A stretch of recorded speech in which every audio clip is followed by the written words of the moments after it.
नमस्कार, आप देख रहे हैं आज का मुद्दा। मैं हूं आपके साथ शैलेंद्र चौहान और आज का मुद्दा में बात करेंगे सीटों पर मंथन।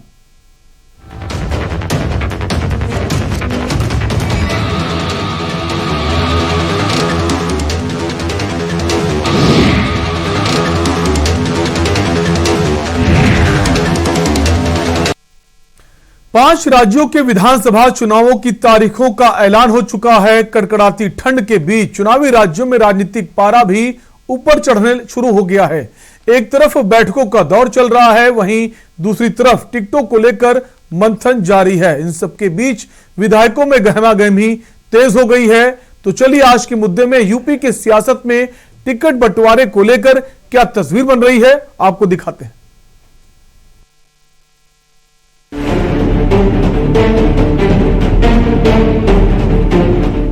पांच राज्यों के विधानसभा चुनाव की तारीखों का ऐलान हो चुका है।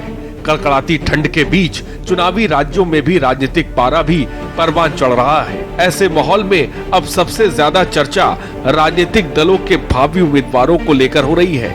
माना जा रहा है कि आने वाले विधानसभा चुनाव में भारतीय जनता पार्टी और कांग्रेस ऐसे प्रत्याशी चुनाव में उतार सकती हैं जो न सिर्फ लीग से हटकर होंगे बल्कि चौंकाने वाले भी होंगे।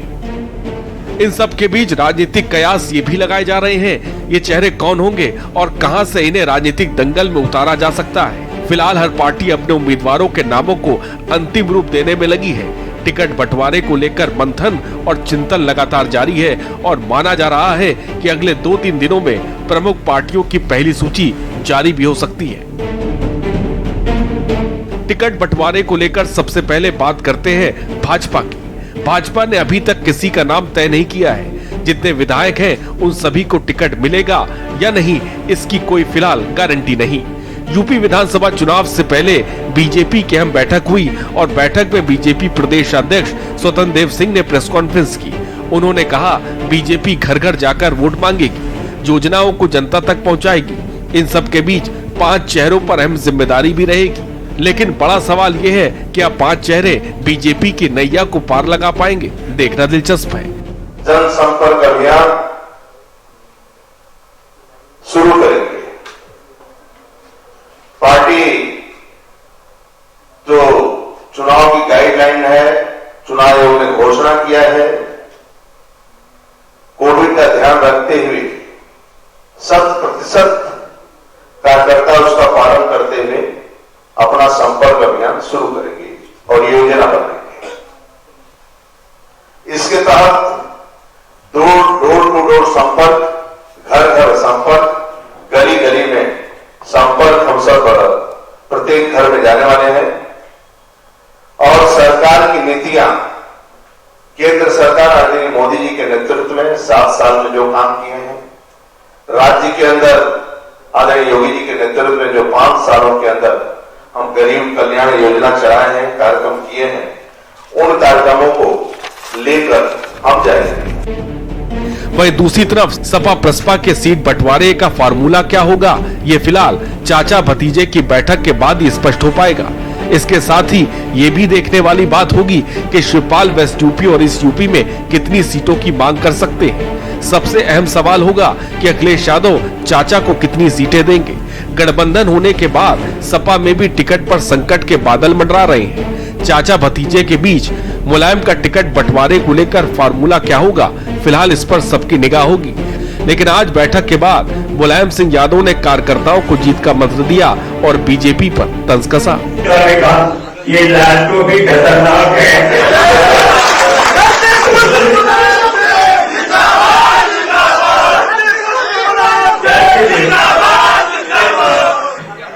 सबसे बड़े नेता बीजेपी के वो कहते समाजवादी पार्टी की ये लालू भी खतरनाक है। लालू से परेशान हो गए, क्या है ना, लालू से परेशान हो गए। इसलिए आपके बहुत उम्मीद कर रहे हैं जनता पूरी तरह से सरकार बनाना है। सरकार बनाने तब हम लोग मिलेंगे और आप जितने लोग हैं अपनी सूची में बना करके बनना और पता तो दे दीजिए और सरकार बनने पर आपको सुविधा हम देंगे।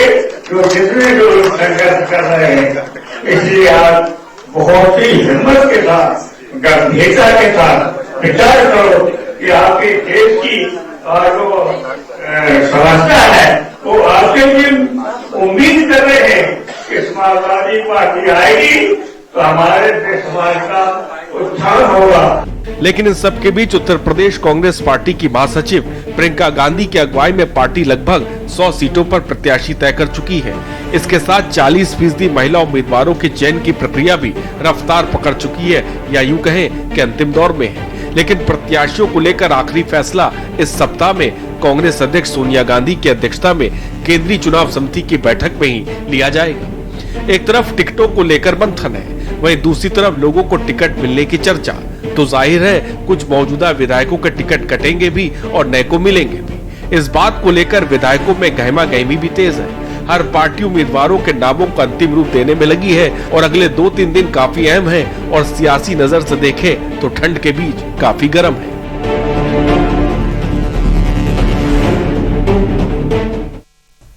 तो चुनाव आयोग के द्वारा चुनाव की घोषणा किए जाने के बाद सभी राजनीतिक दलों में प्रत्याशियों के चयन को लेकर चर्चाएं तेज हो गई हैं। सब मंथन कर रहे हैं।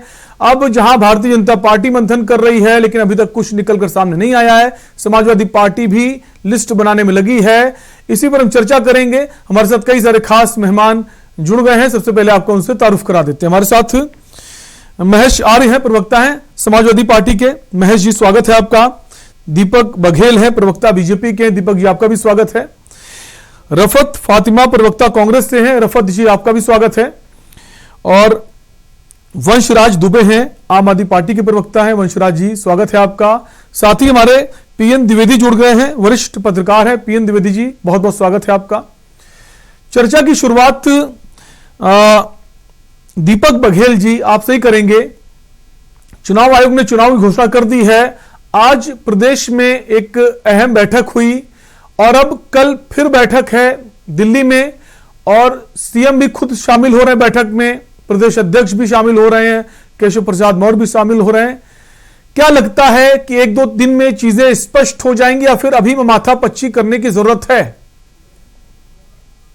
जी शैलेंद्र जी, धन्यवाद। सर्वप्रथम तो मैं बता दूं कि भारतीय जनता पार्टी एक लोकतांत्रिक पार्टी है और संगठन आधारित पार्टी है, और संगठन आधारित पार्टी के अंदर सभी आपस में मिलजुल कर जो वरिष्ठ हमारे अधिकारी हैं वो एक मंथन कर रहे हैं, चिंतन कर रहे हैं किस प्रकार से टिकट वितरण किया जाए जिसमें स्वच्छ छवि के लोग आए, ज्यादा से ज्यादा लोगों की भागीदारी हो।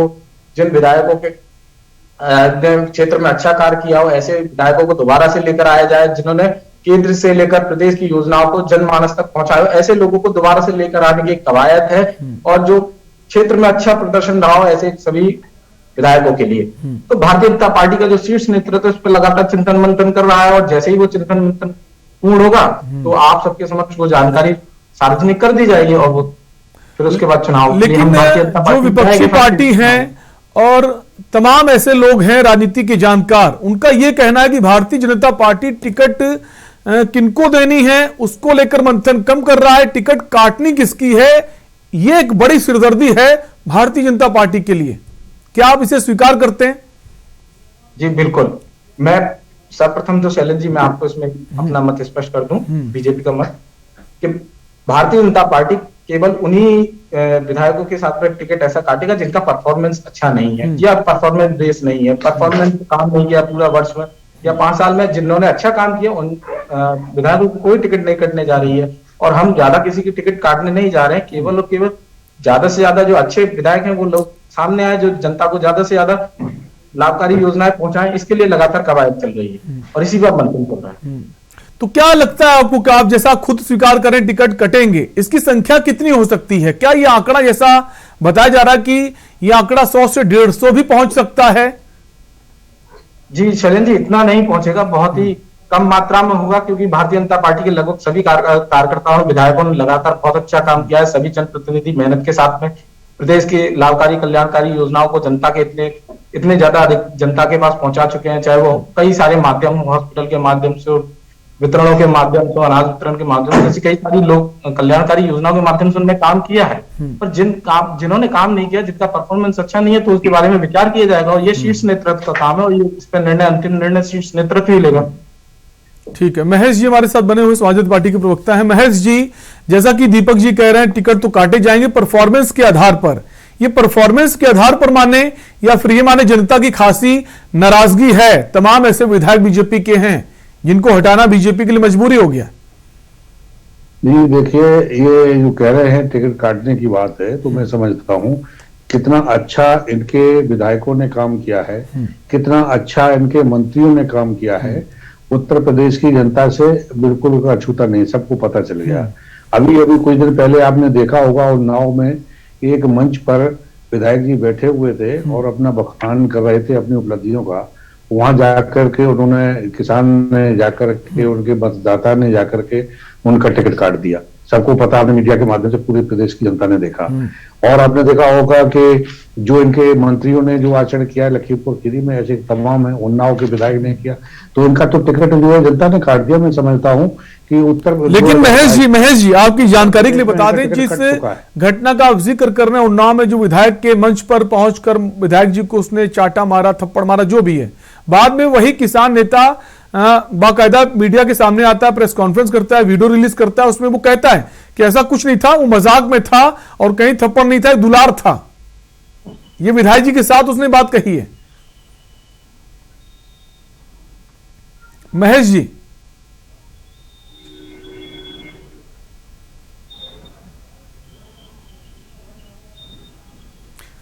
जी, क्या आप हमें सुन पा रहे हैं? चलिए महेश जी के पास वापस आएंगे, हमारे साथ और भी खास मेहमान बने हुए हैं। रफत जी, जिस तरह से कांग्रेस लगातार चुनाव प्रचार में जुटी हुई है, प्रियंका गांधी वाड्रा ने मोर्चा संभाला हुआ है और प्रियंका गांधी ने एक खास बात और कही है कि इस बार जो चुनाव होंगे उत्तर प्रदेश में, उसमें 40% आरक्षण जो है वो महिलाओं को दिया जाएगा।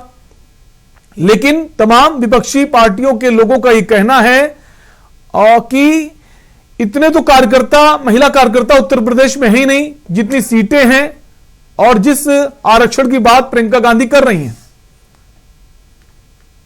ये बताएंगे कि भाजपा का दुलार इस तरीके से होता है, ये पहली बार देख रहे हैं कि इस तरीके से दुलार होता है। तो जहां तक प्रियंका गांधी जी की बात है, उन्होंने जिस तरीके से 40% महिलाओं को भागीदारी दी है, तो ऐसा नहीं है कि हमारे पास महिला कैंडिडेट नहीं है। हमारे आवेदन लगभग आ चुके हैं और हर विधानसभा से लगभग 4-4, 5-5, 6-6 महिलाओं ने आवेदन करो लगातार। उन्होंने अभी भी लोग कह रहे हैं आवेदन करने के लिए, यानी महिलाओं में उत्सुकता बढ़ी है, क्योंकि उनकी, प्रियंका जी की ये पहल एक बड़ा बदलाव लेके आई है। अभी तक के जिस तरीके से जो पार्टी सिर्फ महिलाओं के सम्मान की सिर्फ बात करती थी, तो कांग्रेस ने उसको जो है एक नजीर पेश कर दी है कि उन्होंने जो 40% भागीदारी देके बता दिया है कि जो है महिलाओं को। नहीं रफत जी, ये आप मानती हैं कि जो 40% आरक्षण की बात प्रियंका गांधी ने की है, जो अब आप टिकट बांटेंगे, प्रत्याशियों की घोषणा करेंगे, तो उन तमाम विधानसभाओं में जहां महिला प्रत्याशी होगी वो नई कार्यकर्ता होगी, नई सदस्य होगी, या फिर वाकई में वो? प्रियंका जी ने ये पहले ही ऑलरेडी कह चुकी हैं वो कि जो संघर्ष कर रही महिलाएं, जो संघर्षशील हैं या जिनके साथ जो है अन्याय हुआ है, हम उनको टिकट दे के उनको सशक्त करेंगे, उनको विधायक सांसद बना के हम ये बता देंगे कि महिलाएं किसी से कम नहीं है। तो ऐसा नहीं है कि जो भी संघर्ष करनी महिलाएं, जो पार्टी की भी है और बाहर से भी आ रही जो भी महिलाएं हैं, तो उसमें कोई नहीं, ऐसा कुछ नहीं कौन किस क्राइटेरिया महिलाओं में नहीं बांटा गया है। उसमें तो जो भी संघर्षशील महिलाएं जो आगे आना चाहती हैं, जाहिर है राजनीति भी महिला कर सकती है, अगर घर चला सकती है तो राजनीति भी कर सकती है। तो जो भी महिलाएं उनका हम लोग ने वेलकम है, और प्रियंका जी उसी आधार पे टिकट का जो है बंटवारा भी करेंगी और बहुत जल्दी आप इसके नतीजे भी देख लीजिएगा। तो ये कह सकते हैं रफत जी की कई तमाम सारे नए चेहरे जो हैं वो इस बार कांग्रेस पार्टी के प्रत्याशियों में देखने को मिलेंगे। बिल्कुल, ये जाहिर है महिलाओं को केंद्र बिंदु में रखा गया है। हमारी पार्टी में से बात कही नहीं गई और करी भी जा रही है। साथ में प्रियंका जी ने साफ ये भी जाहिर कर दिया है कि वो आगे भी महिलाओं के इस मुद्दे को कभी भी वो नहीं करेंगी। इस मुद्दे को वो लगातार इस मुद्दे पर काम करती रहेंगी, क्योंकि महिलाओं को सशक्त करना, आधी आबादी को अभी तक के जिन लोगों ने हल्के में लिया था और साइलेंट वोटर समझा था, उस आधी आबादी की शक्ति को ना समझने वालों को समझाना भी जरूरी है कि आधी आबादी पूरी तरीके से सशक्त है और अपनी लड़ाई लड़ सकती है, और जिस तरीके से उसके साथ अन्याय हो रहा है। और प्रियंका जी ने ये फैसले ऐसे ही नहीं ले लिए, उन्होंने काफी कुछ देखा है महिलाओं की लेकिन स्थिति अब को देखने वाली बात होगी, जो आधी आबादी की जो बात कर रही है, 40% आरक्षण की बात कर रही है, ये प्रत्याशी जीते हुए प्रत्याशियों में बदल पाएंगे या नहीं, इस पर देखने वाली बात होगी। हमारे साथ वंशराज बने हुए, वंशराज दुबे आम आदमी पार्टी के प्रवक्ता हैं। वंशराज जी, चाहे कांग्रेस हो, समाजवादी हो या बीजेपी हो, अभी तक किसी ने अभी अपने प्रत्याशियों की घोषणा नहीं की। सबसे पहले अगर आम आदमी पार्टी की बात करें तो सबसे पहले उसने तमाम प्रत्याशियों की जो लिस्ट है प्रभारियों की वो जारी कर दी। ये माने कि उत्तर प्रदेश में भी उसका जनाधार नहीं है, पहली बार चुनाव में जा रहे हैं, तो दांव खेला जा सकता है। नहीं शैलेंद्र भाई, देखिए आम आदमी पार्टी जैसा कि आप खुद भी जानते हैं कि लगभग 2 महीने से हम लोग पूरी तरीके से गुणागणित सेट कर रहे हैं कि किस तरीके से किस विधानसभा में हमको किस प्रत्याशी को उतारना है, और उसी सिलसिले में लगभग 3 लिस्टें आम आदमी पार्टी की है, जिसमें लगभग 200 प्रभारी प्रत्याशियों को आम आदमी पार्टी जमीन पर उतार चुकी है। तो ये मुझे लगता है कि पार्टी की एक रणनीति होती है, उसमें ऐसी कोई बात नहीं कि हम उत्तर प्रदेश में पहली बार चुनाव लड़ने आ रहे हैं तो इसलिए हम जल्दी जल्दी सीटें अनाउंस कर रहे हैं। आप देखिए, गोवा की बात कर लीजिए, आप उत्तराखंड की बात कर लीजिए, आप पंजाब की बात कर लीजिए, जिस भी राज्य में आम आदमी पार्टी चुनाव लड़ रही है, हम हर राज्य में ऐसा ही कुछ कर रहे हैं। रही बात दूसरी है कि आम आदमी पार्टी उत्तर प्रदेश में आज तक आपने देखा कि तमाम तरीके के राजनीतिक दलों ने उत्तर प्रदेश में सत्ताएं चलाई। किसी ने जाति की बात की, किसी ने धर्म की बात की, किसी ने मंदिर की बात की, किसी ने मस्जिद की बात की, लेकिन पहली बार उत्तर प्रदेश के चुनाव में उतर रही आम आदमी पार्टी, जिसने एक नैरेटिव सेट कर दिया, जिसने एक गोल सेट कर दिया कि अगर अब आपको चुनाव उत्तर प्रदेश में लड़ना है तो आपको मुद्दों की बात करनी पड़ेगी। और उसका रिजल्ट देखिए शैलेंद्र भाई, कितना दिलचस्प रहा कि तमाम राजनीतिक दल जो मुद्दों की बात करते ही नहीं थे, जिनके सब्जेक्ट कुछ और रहते थे हर बार चुनाव में, वो इस बार मुफ्त बिजली देने की बात कर रहे हैं, वो इस बार कैसे 300 यूनिट बिजली फ्री है उसकी बात कर रहे हैं, वो इस बार नौजवानों को रोजगार कैसे मिले, बेरोजगारी भत्ता कैसे मिले, महिला सशक्तिकरण की बात कर रहे हैं। तो एक बहुत अच्छा परिवर्तन खास करके उत्तर प्रदेश की राजनीति में आया है और इसका हम लोग वेलकम करते हैं। नहीं, जो कुर्सी खिसकती है, कुर्सी जाने का डर होता है, तो मुफ्त की बात भी सब करना शुरू कर देते हैं। हालांकि इसकी शुरुआत दिल्ली के सीएम अरविंद केजरीवाल ने की, लेकिन जैसा कि आपने कहा कि हम पूरी तरह से तैयार हैं। अगर आपकी यात्राओं की बात करें, तिरंगा यात्रा की शुरुआत आपने की थी, आपने ये भी कहा था कि हमारी कोशिश होगी 403 विधानसभा सीटें हैं, सभी जगह इस यात्रा को निकालें, लेकिन कुछ ही जगह यात्रा निकली। वहीं अगर बीजेपी की बात करें, शायद ही बीजेपी ने कोई ऐसा जिला हो जहां का दौरा ना किया हो मुख्यमंत्री ने, और चाहे वहां के कार्यकर्ता जन विश्वास यात्रा की बात करें, बाकी यात्राओं की बात करें, रैलियों की बात करें। समाजवादी पार्टी का भी यही हाल है, हालांकि वो सब जगह कवर नहीं कर पाए अखिलेश यादव, लेकिन काफी ज्यादा हिस्सा जो है समाजवादी पार्टी ने कवर किया है। देखिए शैलेंद्र भाई, तिरंगा यात्रा की जो आपने बात की, तो आम आदमी पार्टी की जो पहले प्लान था लगभग 18 तिरंगा यात्रा थी, जिसमें हम लोगों ने लगभग 12 से 13 तिरंगा यात्राएं की। चाहे आप बात करिए लखनऊ, अयोध्या, नोएडा, गाजियाबाद, उसके बाद जो है आगरा, उसके बाद बस्ती, गोड़ा, यानी लगभग 18 जगहों में 12 से 13 जगह आम आदमी पार्टी की तिरंगा यात्रा हुई और एक बेहतरीन जनता का बेहतरीन समर्थन मिला, एक जबरदस्त उत्साह जनता के अंदर देखने को मिला। लेकिन ये बात सही है कि धीरे, चूंकि 200 सीटों पर अनाउंसमेंट था, तो जाहिर सी बात है 403 पे हम वैसे भी नहीं जा सकते थे, लेकिन हमारा ये मोटा मोटा टारगेट था कि 403 सीटों पर आम आदमी पार्टी का ये कार्यक्रम चलाया जाए। फिलहाल अभी आम आदमी पार्टी डिजिटल प्लेटफॉर्म से, जैसा कि चुनाव आयोग ने भी एक तरीके से इसको सुनिश्चित किया है कि अब तमाम राजनीतिक दल डिजिटल प्लेटफॉर्म से जनता के बीच में जाएंगे। तो मैं आपको बताऊं कि 2 दिन आम आदमी पार्टी की वर्चुअल सभा हुई है, एक बनारस की सभा हुई और एक दिन 403 विधानसभाओं के कार्यकर्ताओं को संबोधन किया गया माननीय सांसद संजय सिंह जी द्वारा। एक बेहतरीन रिस्पांस उत्तर प्रदेश की जनता, खास करके जो सोशल मीडिया पे जनता रहती है, आम आदमी पार्टी के मुद्दों को दे रही है। और मैं आपको बताऊं, खास करके उत्तर प्रदेश के नौजवानों को, जिन तमाम राजनीतिक दलों ने, सलीम भाई आपने देखा कि मैनिफेस्टो में बड़ी बड़ी हेडिंगों में उत्तर प्रदेश के नौजवानों के मुद्दे तो लिखे रहते हैं, लेकिन किसी भी पार्टी ने उसको एक तरीके शब्दशः उसको लागू करने का काम नहीं किया। आम आदमी पार्टी ये दावा कर रही है उत्तर प्रदेश के नौजवानों को खास करके इस बार, मैं आपके चैनल पे एक बार ये बात भी बोलना चाहता हूं कि हम जो नौजवान साथी हैं, इस बार हमको भी सुनिश्चित करना है कि हमको जातियों में नहीं बंटना है। आपको ये याद रखना कि लेकिन जातियों को नकारा नहीं जा सकता, खासकर उत्तर प्रदेश में। वंशराज जी, जातियों को नकारना, मैं 30 सेकंड जी, 30 सेकंड 10 लाख रोजगार हर साल सरकारी नौकरी देने का वादा आम आदमी पार्टी का है और 5,000 रुपए बेरोजगारी भत्ता आम आदमी पार्टी देने जा रही है उत्तर प्रदेश के नौजवानों को सरकार बनती है। लेकिन बाकी पार्टियों का कहना है आम आदमी पार्टी लड़ाई में ही नहीं। हमारे साथ पीएन द्विवेदी जी बने हुए वरिष्ठ पत्रकार हैं। पीएन द्विवेदी जी, अब जो मंथन चल रहा है सीटों को लेकर, क्या आपको लगता है उत्तर प्रदेश में जातियों को नकारा जा सकता है सीटों को लेकर जो प्रत्याशियों की घोषणा करनी है?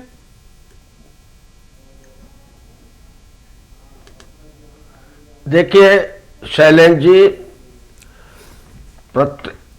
उत्तर प्रदेश की ऐसी स्थिति है, लगभग पिछले 3 दशक से ऐसी राजनीतिक स्थिति बनी है कि जब भी चुनाव आते हैं और प्रत्याशियों के चयन की बात आती है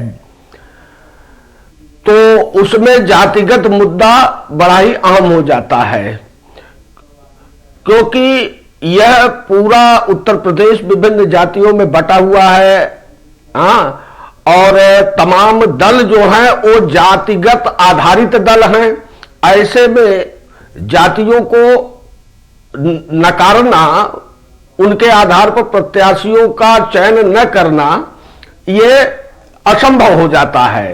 और जहां तक प्रत्याशियों के चयन करने की बात है, आप आज से लगभग 30 साल पहले देखिए, चुनाव की घोषणा से पहले ही प्रत्याशियों के नाम तय हो जाया करते थे विभिन्न दलों द्वारा।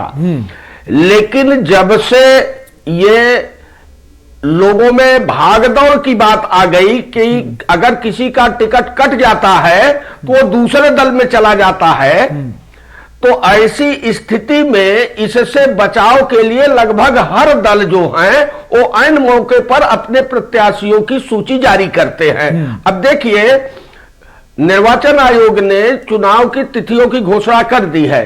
14 तारीख से प्रथम फेज का अधिसूचना जारी होने जा रही है 11 जिलों में। और 21 तारीख को नामांकन की अंतिम तिथि है। लेकिन और पिछले 6 महीने से लगभग सभी दलों ने प्रत्याशियों के चयन की प्रक्रिया भी शुरू कर दी है। लेकिन अभी भी किसी दल ने अपने प्रत्याशियों का नाम एक भी सूची जारी नहीं की है। इसका मतलब यह है कि 14 तारीख से नॉमिनेशन शुरू होगा और 21 के बीच में बिल्कुल लास्ट मोमेंट में लोग प्रत्याशियों की नाम की सूची जारी करेंगे, ताकि उनका जिसको टिकट न मिले वो किसी दल में जाने के का उसके पास समय ही न बचे। ये एक रणनीति के तहत ये पिछले 3 दशक से विभिन्न दलों ने ये एक रणनीति बनाई, इसीलिए प्रत्याशियों की सूची जारी करने में विलंब करती हैं। ये रणनीति के तहत ऐसा करते हैं दल। लेकिन पीएन द्विवेदी जी, देरी करते हैं, ये बात तो लागू होती है भारतीय जनता पार्टी के लिए या फिर सभी पार्टियों के लिए माने? क्योंकि भारतीय जनता पार्टी में खासकर ऐसा कहा जा रहा है कि तमाम सारे ऐसे विधायक हैं जिनके टिकट काटे जा सकते हैं, उनको डर है, या फिर सभी पार्टियों में लागू होता है ऐसा? शैलेंद्र जी, आप सही कह रहे हैं, सत्ता दल जो होता है उसको डर अधिक होता है। लेकिन अन्य दल जो हैं वो भी इससे अछूते नहीं रहते हैं।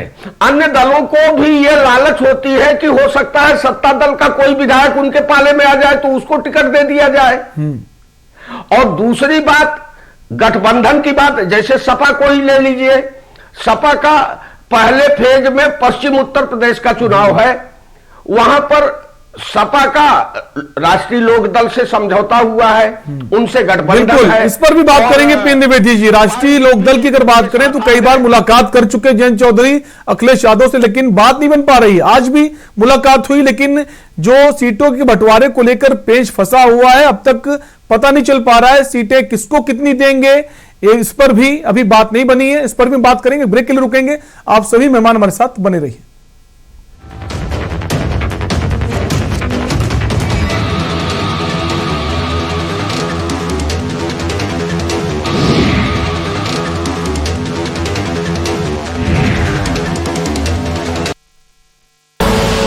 आप देख रहे हैं के न्यूज, खबरों का सारथी।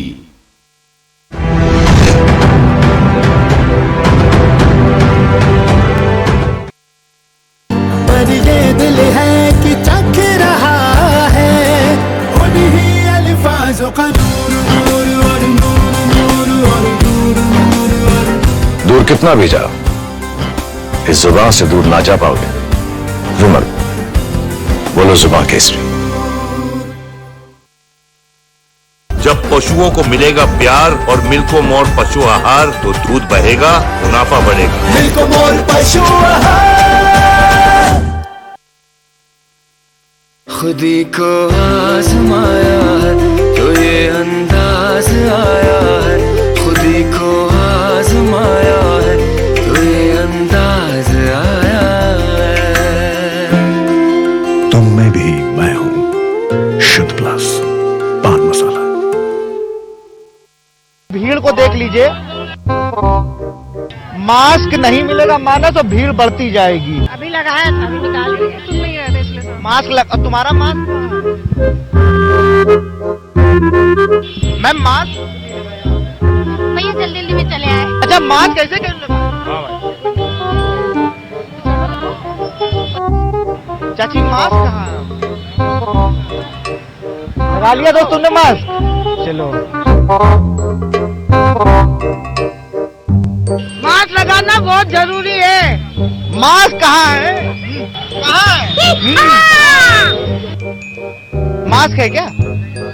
ओ, बस हंसी होती है मास्क से अभी। चाचा एक सेकंड, ए चाचा मास्क कहाँ? दी अपने बगल में बगैर मास्क, यहाँ एक लड़का बैठा था बगैर मास्क। ये क्या है? आप साबित कर दो, आप साबित कर दो, आप साबित कर दो, बहस मत करो। मास्क मैं गाड़ी में भूल आया हूँ अभी। थैंक यू के news for giving this mask, and आप लोग से निवेदन है कि मास्क को जरूर लगाएं।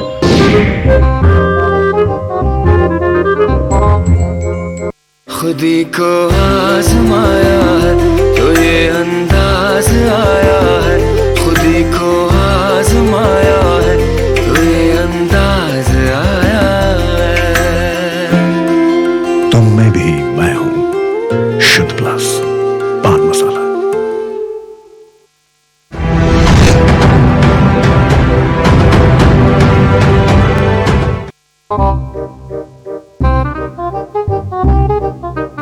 पैदल ही जाना पड़ता है यहाँ से, इतनी रोड खराब है यहाँ पे, वैसे भी कोई वाहन को अच्छे से चल नहीं पाता है। बारह ये देखिए, ये बिटिया भी कहीं, बिटिया कोचिंग जा रही हो क्या? तो ऐसे रोज जाती हो? क्या करें, मजबूरी है। इसके लिए तो सही में साधुवाद होना चाहिए कि जिस तरह से बच्चे यहाँ के पढ़ रहे हैं। यहाँ पे मेयर, जहाँ पे मेयर आती सभासद के पास, सभासद जहाँ काम किया होगा वहीं लेके जाएगा ना। इसलिए रहते नहीं यहाँ पे, घर छोड़ के बेचने के लिए लिख गए हैं कि बिकाऊ है ये मकान। निकलती कहाँ से? कहाँ ये भैया, यही गिर जाते लड़के। कई लोग 10 साल से रह रहे हो, कोई लोग 15 साल से रह रहे हो। इस घर का रास्ता बता दो भाई हमें।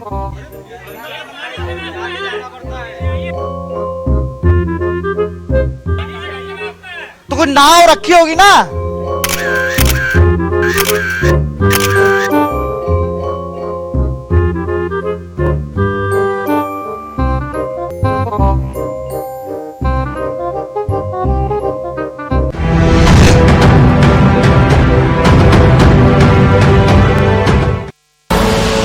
आप देख रहे हैं के न्यूज, खबरों का सारथी।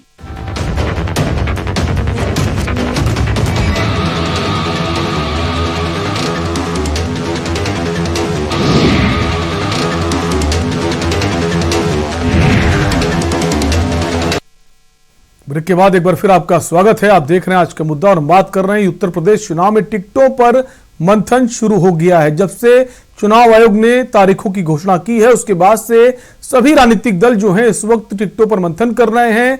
किसको टिकट दें, किसकी टिकट काटें, इसको लेकर बीजेपी परेशान है। दूसरी तरफ अगर बाकी पार्टियों की बात करें उनमें भी यही हाल बना हुआ है। इसी को लेकर बात करें, हमारे साथ कई खास मेहमान बने हुए हैं। वापस चर्चा को आगे बढ़ाएंगे।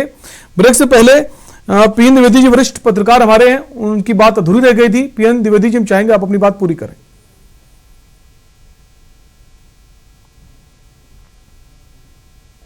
पीएन द्विवेदी जी,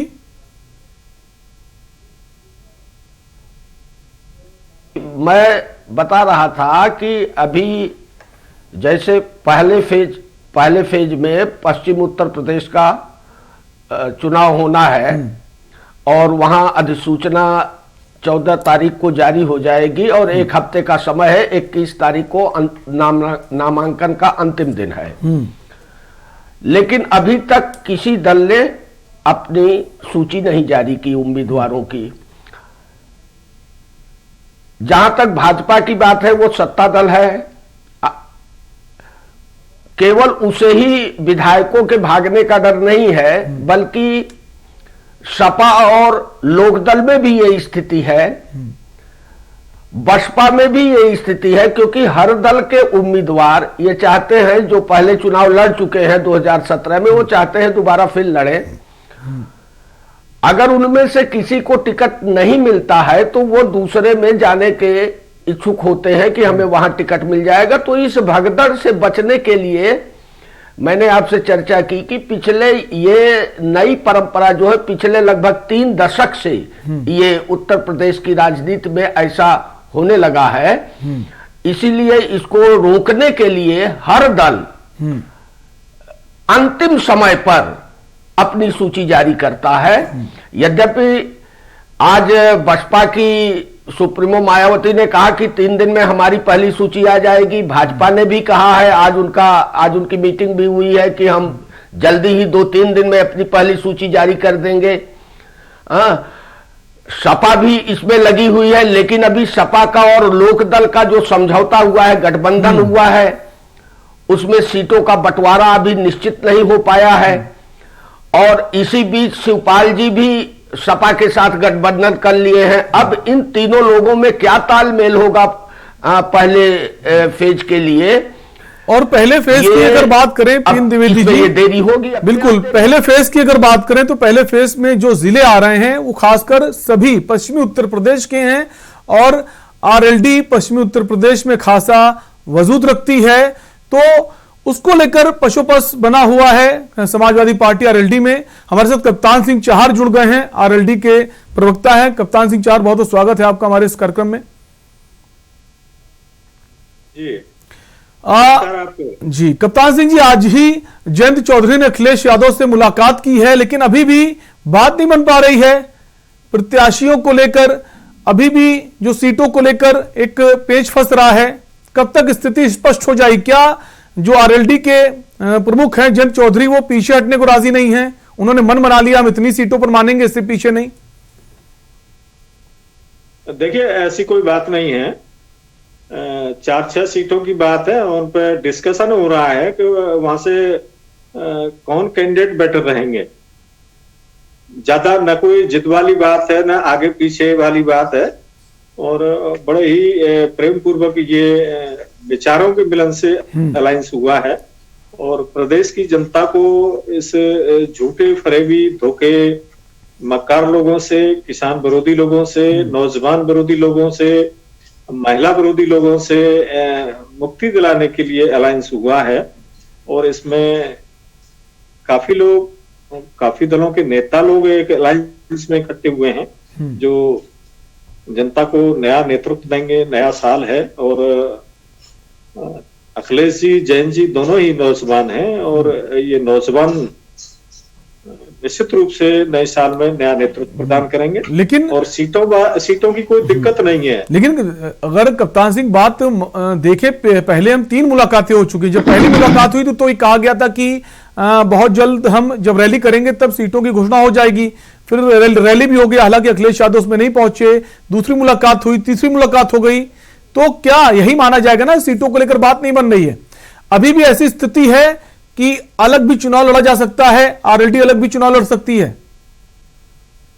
नहीं, सीटों की समस्या कोई आड़े नहीं आएगी, और अलग लड़ने का कोई ऐसा न विचार है, न मन था, न है।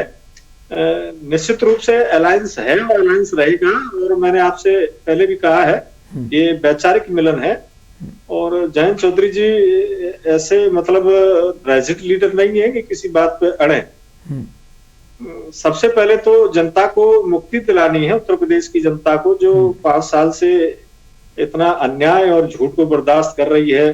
किसानों को डीएपी के लिए लाइन में लगना पड़ा है, यूरिया के लिए लाइन में लगना पड़ा है, पहले नोटबंदी हुई थी तब लाइन में लगना पड़ा था, बात 15 लाख से शुरू हुई थी, आज 5 किलो गेहूं पे आ गए। ठीक है, महेश जी हमारे साथ बने हैं, समाजवादी पार्टी के प्रवक्ता हैं। महेश जी, आज भी मुलाकात हुई, जैसा कि कप्तान सिंह कह रहे हैं कि अलग तो चुनाव नहीं लड़ेंगे, हम साथ ही में लड़ेंगे, लेकिन अगर आरएलडी, जैसा कि कहा जा रहा है कि दोनों गठबंधन की बात हो गई, कुछ सीटों को लेकर बात नहीं बन रही है, अगर आरएलडी अलग चुनाव लड़ती मान भी लें तो नुकसान आरएलडी को ही होगा। समाजवादी पार्टी के साथ आने से आरएलडी को फायदा ही पहुंचेगा, ये तो तय है, ये तो माना जाए। देखिए, जैसा हमारे अभी साथी बोल रहे थे, देखिए हमारे दोनों नेताओं के बीच में बड़ी सार्थक और बड़े उसके अच्छे माहौल में वार्तालाप हो चुकी है और सीटों का लगभग तय हो चुका है। चूंकि अब चुनाव करीब है तो इसलिए जो भी कैंडिडेट की सूची जारी की जाएगी, दोनों दल मिलकर के जिताऊ होने चाहिए और अच्छे जो ऐसे कैंडिडेटों का चयन हो दोनों की तरफ दलों की बिल से, जिससे कि जो जीत के आए और वो जनता को अच्छा उनको अपना डिलीवर करें, अपना विकास दें और उनकी हर समय उनके दुख सुख में सभा खड़ा होने वाला नेता हो उनका। इसलिए चयन प्रक्रिया का देरी हो रही है, देरी कुछ नहीं, सारी तैयारी है।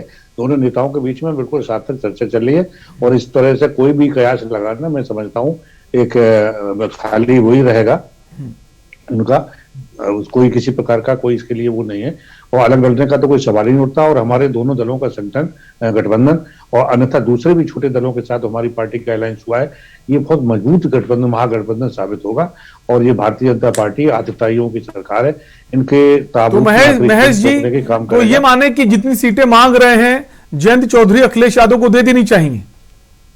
नहीं, मैं कह रहा हूं कि कोई भी अभी हमारे दूसरे पार्टनर, हमारे साथी का विचार आप सुन ही चुके हैं, दूसरे दलों की बात हम लोग अपने दलों की बात कर रहे हैं। सीटों को लेकर या किसी तरह का कोई कंफ्यूजन ऐसा है नहीं, दोनों समझदार नेता है और दोनों अपने स्तर से जो प्रक्रिया चला रहे हैं कि अच्छा से अच्छा रिजल्ट आए और दोनों दलों को चूंकि अब मिलकर हमारी जिम्मेदारी होगी, आरएलडी के जो प्रत्याशी जीत के आएंगे उनके विषय भी हमारी जिम्मेदारी होगी, समाजवादी पार्टी के जो जीत के आएंगे उनकी भी, तो हम चाहते हैं कि दोनों दलों के मिलकर के अच्छी चयन हो और जब इलेक्शन से पहले बेस्ट सिलेक्शन की जरूरत है और बेस्ट सिलेक्शन के लिए दोनों नेता गंभीर हैं और उसके लिए वो मंत्रणा कर रहे हैं। ठीक है, दीपक बघेल जी, पश्चिमी उत्तर प्रदेश कितनी बड़ी चुनौती है भारतीय जनता पार्टी के लिए आगामी चुनाव में, जो अब सामने एक दूसरे को आना है? जो किसान बिल को लेकर जो लगातार प्रदर्शन होते रहे, उसके बाद हालांकि बिल को आपने वापस ले लिया, लेकिन वो नाराजगी क्या ये माने दूर हो गई है या फिर अभी भी उसका नुकसान बीजेपी को उठाना पड़ सकता है? चैलेंज जी, ये भानुमति का कन्वाय देखिए कब तक चलता है, कब तक नहीं चलता, और ये ज्यादा लंबे समय नहीं चलेगा क्योंकि ये लोग सत्ता लोभी लोग हैं और सत्ता के लालसा के लिए जिस प्रकार से महिलाओं के ऊपर बात करते हैं, तो राष्ट्रीय लोकदल के प्रवक्ता को ये जानकारी नहीं है। भानुमति की कुर्मा चलाते हुए 7 साल कैद में चला रहे हो, आप दूसरे को आप फेंक रहे हो, तो देखिए भानु इस तरीके के शब्दों का चयन करते हुए पहले सोचना चाहिए 100 बार। जब आप उसको पहले कर चुके हैं, अगर विरोधी दल अपोजिशन के लोग मिलकर के आपके आतताइयों की सरकार को हटाना चाहते हैं उत्तर प्रदेश से, तो हम गलत कर रहे हैं। आप करें तो लीला, हम करें तो कट्टर ढीला, ये तो ठीक नहीं है ना। ये तो बीजेपी का आरोप है, आप लोग खेत में चला रहे हैं, आप भानुमति का कुलमा को खेत में ये भी चला रहे हैं, इससे पहले भी चला रहे हैं और इधर भी चला रहे हैं, इधर भी अभी ये सरकार बनी है, इसमें भी दूसरे दलों के साथ लिया और उसके बाद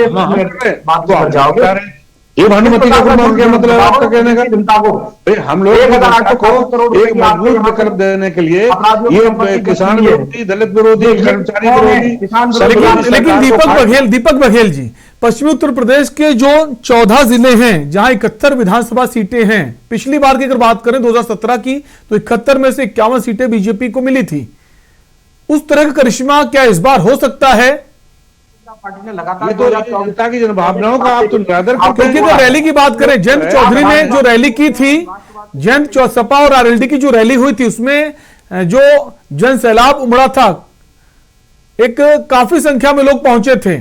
अब ये देखने वाली वो बात होगी कि वोट में तब्दील हो पाते हैं या नहीं, लेकिन चुनौती तो है पश्चिमी उत्तर प्रदेश, चुनौती तो पश्चिमी उत्तर प्रदेश है। अगर ना होता पश्चिमी उत्तर प्रदेश चुनौती, दीपक बघेल जी, अगर चुनौती ना होता तो जो चाणक्य कहे जाते हैं बीजेपी के अमित शाह, उनको जिम्मेदारी पश्चिमी उत्तर प्रदेश की ना दी गई होती?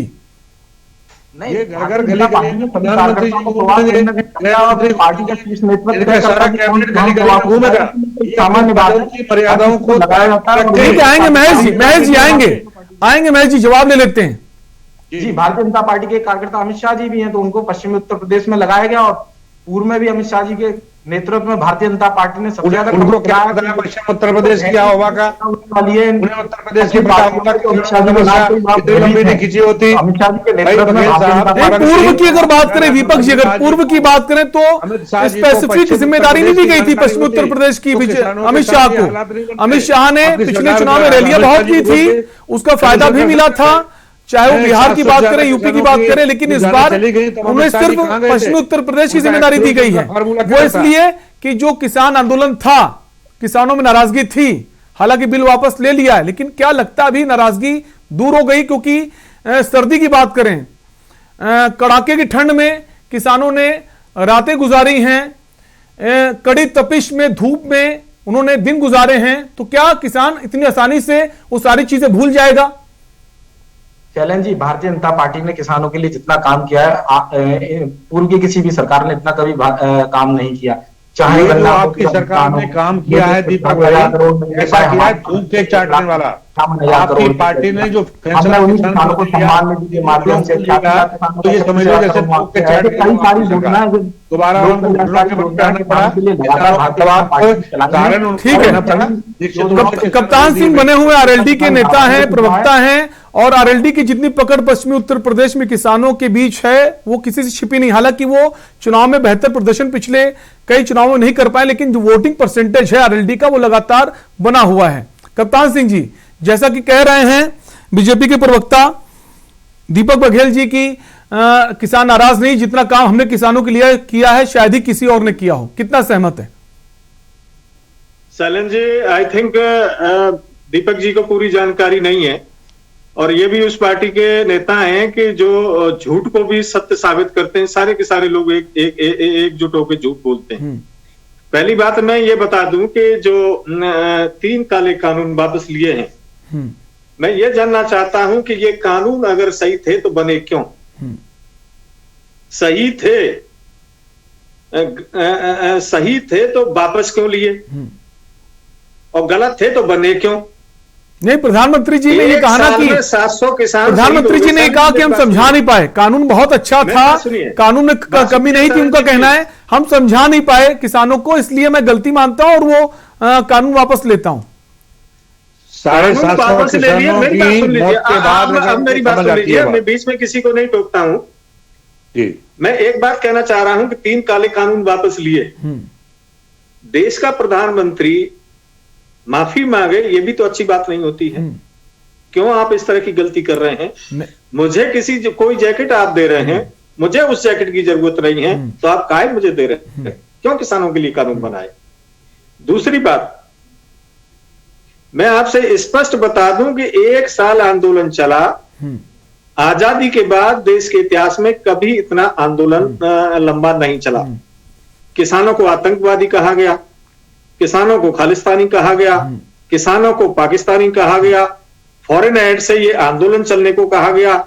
किसान पिस्ते का दूध पीते हैं, किसान इमरती खाते हैं, किसान जलेबी खाते हैं, किसान रसगुल्ला खाते हैं। क्या ये भाजपा के लोगों को ये अच्छी चीजें खाने का अधिकार है? किसान दूध भी नहीं पी सकता, उसे क्या खेत में जहर खाने का अधिकार है? जो मुद्दा था विपक्षी पार्टियों के पास, चाहे वो आरएलडी हो, समाजवादी पार्टी हो, कांग्रेस हो, उनके पास एक मुद्दा था किसानों को लेकर कि किसान नाराज हैं। सुनिए, बात मेरी पूरी नहीं हुई अभी। नहीं तो किसानों का जो मुद्दा था, मुद्दा किसानों का छीन लिया, किसानों को बिल वापस हो गया। आधा मिनट और लूंगा जी, और भी मेहमान हमारे साथ हैं। कप्तान सिंह जी, जानना चाहता हूं केंद्र सरकार से, ये जानना चाहता हूं कि आखिर आप किसान की प्रगति कैसे करेंगे?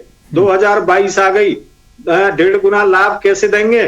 प्रधानमंत्री जी ने तो अभी किस्त जारी की है किसानों को, किसानों की नई किस्त जारी कर दी है, गन्ना मूल्य में बढ़ोतरी करी है। पूरी बात सुनिए जी। 23 फसलों की एमएसपी केंद्र सरकार ने घोषित की है, और नियम ये होता है कि जब मार्केट में रेट डाउन है एमएसपी से, तो ये सरकार खरीदने का काम करे।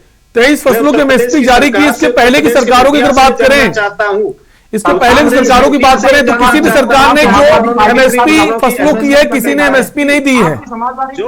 23 फसलों की जो एमएसपी होती है किसी भी सरकार ने आज तक नहीं दी है। ये कह देना 23 फसलों की एमएसपी जो है हम देते हैं तो किसी ने नहीं किया है, उस पर मत जाइए, एमएसपी पर मत जाइए। 7% एमएसपी पे खरीदा जाता है, लेवी पे खरीदा जाता है, खरीद नहीं पाए। ठीक है, ठीक है सर, ठीक है। हमारे साथ रफत फसल को एमएसपी पर नहीं खरीदा जाएगा, उन्हें लाभकारी मूल्य नहीं मिलेगा तो आखिर किसान का विकास होगा कैसे? 2022 तक आपने देश के प्रधानमंत्री जी ने वायदा किया था कि हम किसानों की आय दोगुनी करेंगे। अब 2022 आ गई, इनके पास कौन सा जादू चुरा गए? 1 साल तक किसानों को सड़कों पर ठंड में, लेकिन बीजेपी कहती 2 साल कोरोना के थे, दो साल कोरोना के थे, इस वजह से हम किसानों की हाय लगेगी इनको निश्चित रूप से।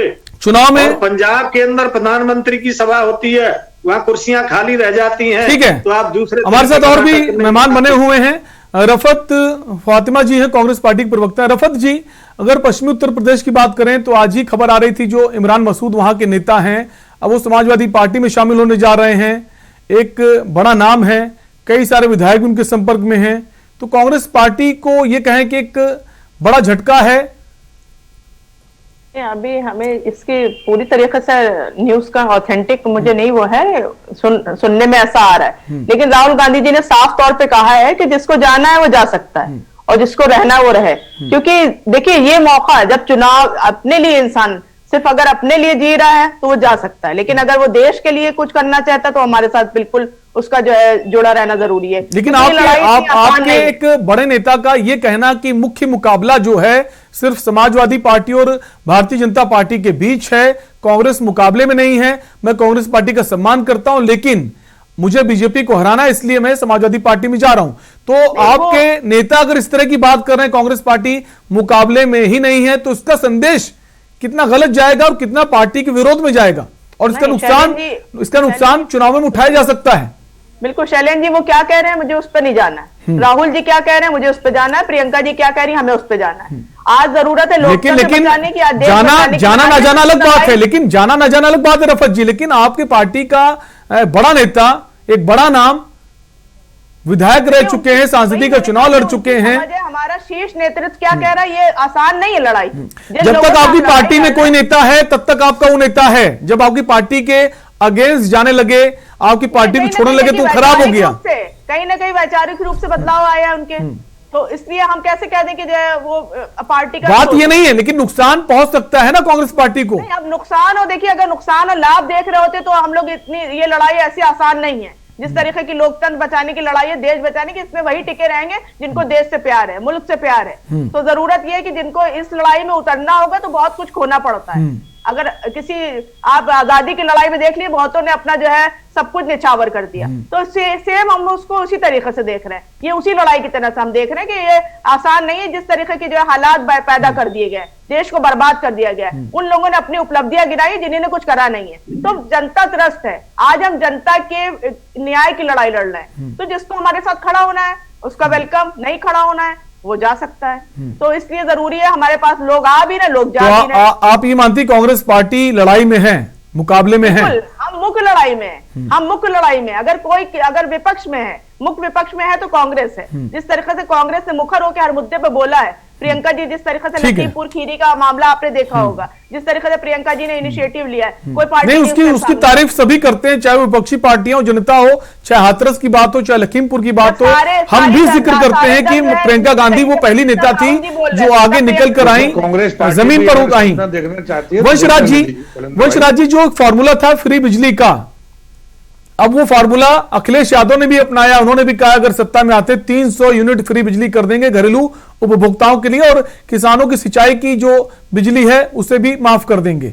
उसके बाद बीजेपी ने भी ऐलान किया कि जो फसलों की जो सिंचाई की जो बिजली है उसे हम फ्री कर देंगे। उन्होंने कहा, और ये भी कहा कि जो 300 यूनिट हैं वो भी है, उसमें हम यूनिट घटाने की बात कही है। जो 6 रुपए यूनिट था उसे 3 रुपए कर दिया। तो कह सकते हैं आपको जो फॉर्मूला है काम तो कर रहा है उत्तर प्रदेश में, भले ही उसका फायदा आपको ना मिले, फायदा किसी और को मिले।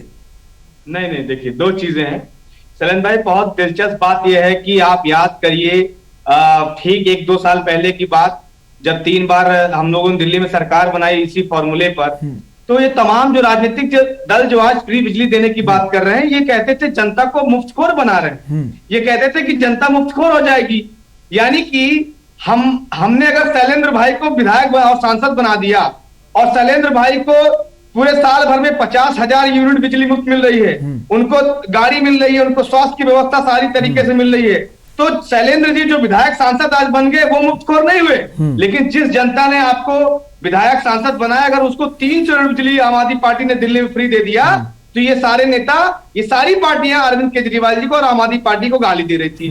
तो चलिए कम से कम ये हमारी एक जीत है कि आम आदमी पार्टी की जो विचारधारा थी, जो नीयत थी, वो आज पूरे देश में रंग ला रही है। नंबर 2, पहली चीज आप देख लीजिए, अरविंद केजरीवाल जो ब्रांड है उसकी कोई कॉपीराइट नहीं है, ये बात बिल्कुल स्पष्ट है। नहीं, बिल्कुल उनके जो आइडियाज हैं, उनका जो एजुकेशन का मॉडल है, उसकी तारीफ देश में ही नहीं विदेशों में भी होती है।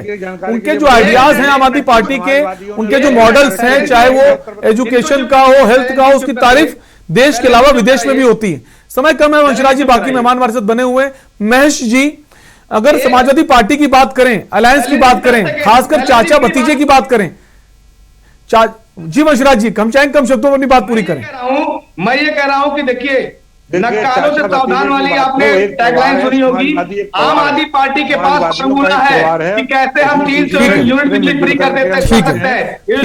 ये जो तमाम राजनीतिक दल दावे कर रहे हैं शैलेंद्र जी, देखने वाली बात होगी, वो चुनाव जो जीतेगा वो देखने वाली बात होगी, वो कितना खरा उतर पाता है अपने दावों पर, वादों पर। ठीक है महेश जी, आज बैठक होनी थी, समाजवादी पार्टी के सभी नेताओं की बैठक हुई भी, कई लोग शामिल हुए, कई लोग शामिल नहीं हुए। चाचा भतीजे को लेकर जो गठबंधन हुआ है, चाचा कहना है कि हम तो अब शामिल हो गए हैं, बस हम ये चाहेंगे जो हमारे साथ के लोग हैं उनका सम्मान हो। क्या साथ के लोगों को सम्मान हो पाएगा? अगर कानपुर मंडल और बुंदेलखंड की बात करें तो यहां पर शिवपाल को खासा पसंद करते हैं लोग, तो उनके लोग जिन्होंने समाजवादी पार्टी का साथ छोड़ा था और चाचा के साथ शामिल हो गए थे, कई बड़े नाम हैं। अगर कानपुर की बात करें तो अरुणा कोरी जो मंत्री रही हैं, शिव कुमार बेरिया और पूर्व सांसद रघुराज शाह के, तो ये कई ऐसे नाम हैं। क्या उनको अब टिकट देगी समाजवादी पार्टी, प्रगतिशील समाजवादी पार्टी को? देखिए, समाजवादी पार्टी के राष्ट्रीय अध्यक्ष और प्रगतिशील समाजवादी पार्टी के राष्ट्रीय अध्यक्ष आदरणीय शिवपाल यादव जी और हमारी पार्टी के मुखिया आदरणीय अखिलेश यादव जी के बीच में पूरी तरह से बातें हो चुकी है। अब इसमें कोई किसी तरह की शक-शुबा की गुंजाइश नहीं छोड़ी। विरोधी अपोजिशन के लोग कितनी लाख कोशिश करें कि खाई पैदा करें, इस तरह से दो आपस में घर में कोशिश करने थी फ्रैक्शन डालने की, अब इस तरह से कोई नहीं है। सारे लोगों का मुद्दा एक ही है कि भारतीय जनता पार्टी से हमें अपने प्रदेश को बचाना है और जनता के किसानों को जिस तरीके से उन्होंने त्राई मचाई है, उनके साथ अत्याचार किए हैं, 700 ज्यादा किसान की हत्याएं गई पश्चिम उत्तर प्रदेश के किसानों को। समय कम है महेश जी, समय कम है। आज हमने मुलायम सिंह जी को देखा, एक बड़े कद्दावर नेता रहे हैं, कई बार के मुख्यमंत्री रहे हैं, समाजवादी पार्टी के संरक्षक हैं। आज उन्होंने बड़े हंसमुख अंदाज में अपनी बातें कही हैं और खासकर जिक्र किया, लाल टोपी का जिक्र किया। कह सकते हैं कि बड़ा नेता भले ही वो बुजुर्ग हो जाए, लेकिन वो थोड़ा भी अगर बोलता है कार्यकर्ताओं के बीच जाकर तो एक ऊर्जा फूंकने का काम करता है। संरक्षक हैं, हमारी पार्टी के संस्थापक भी हैं, उनका आशीर्वाद हमारे लिए ऊर्जा का संचार करती है और आज उनके आने से हमारे कार्यकर्ता एकदम से गदगद हो गया और ये संदेश लेके गया है नेताजी के आह्वान का कि हमारी सिंबल ही हमारी प्रत्याशी होगा और जहां से भी साइकिल की सिंबल पर जो आएगा, ये हमारे अलायंस पार्टनर के साथ जो भी कैंडिडेट होगा उसको हम लोग जिता के लाएंगे। देखने वाली बात होगी कौन जीतता है कौन हारता है, लेकिन जो टिकटों को लेकर मंथन चल रहा है वो कैसे निकलकर सामने आएगा, किसको टिकट मिलती है, किसकी टिकट कटती है, इस पर भी हमारी नजर बनी रहेगी। फिलहाल के लिए आप सभी मेहमानों का बहुत बहुत शुक्रिया इस चर्चा में शामिल होने के लिए। तो आज का मुद्दा में बात कर रहे थे टिकटों को लेकर जो मंथन चल रहा है, खासकर उत्तर प्रदेश की बात करें, पुराने इतिहास की बात करें, उत्तर प्रदेश के दशकों से यहां की राजनीति जातिगत वोटों पर आधारित रही है, जातियों को नकारा नहीं जा सकता। खासकर जो छोटे दल हैं उनकी भूमिका बहुत अहम होती है, उनको कितनी टिकटें देनी है, कौन से प्रत्याशी कहां उतारना है, किसका टिकट काटना है, तमाम सारी चीजें इस वक्त उत्तर प्रदेश में चल रही हैं। चाहे वो भारतीय जनता पार्टी की बैठकें हो, समाजवादी पार्टी की बैठकें हो, कुछ ही समय में स्थिति स्पष्ट हो जाएगी, क्योंकि पहले फेज का जो नॉमिनेशन होना है उसकी आखिरी तारीख 21 जनवरी है तो 21 जनवरी के पहले पहले चीजें सामने आ जाएंगी। फिलहाल के लिए आपसे लेंगे इजाजत, रुकेंगे एक ब्रेक के लिए। ब्रेक के उस पार देखिए हमारा खास कार्यक्रम मंथन हमारे प्रधान संपादक दुर्गेंद्र चौहान जी के साथ।